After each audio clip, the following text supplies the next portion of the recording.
The story of Jericho is one of the most powerful and well-known narratives in the Bible.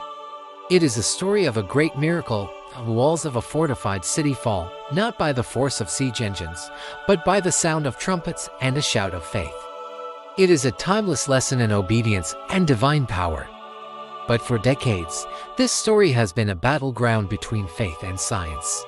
Archaeologists have excavated the site of ancient Jericho and found no evidence of a destroyed city at the time of Joshua's conquest.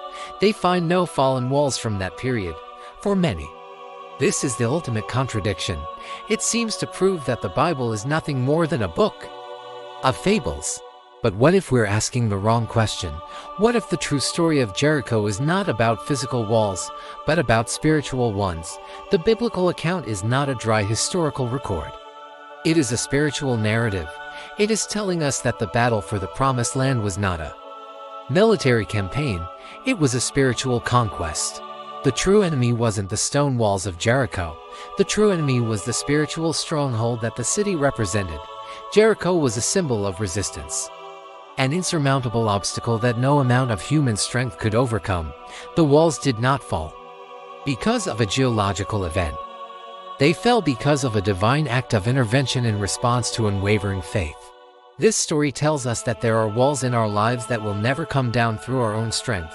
They will only fall when we surrender our plans, our logic, and our strength to God's command. But there is another, more important layer to this story. The Battle of Jericho was not just about the city. It was about purification. God commanded his people to destroy everything within the city, to make it holy to him.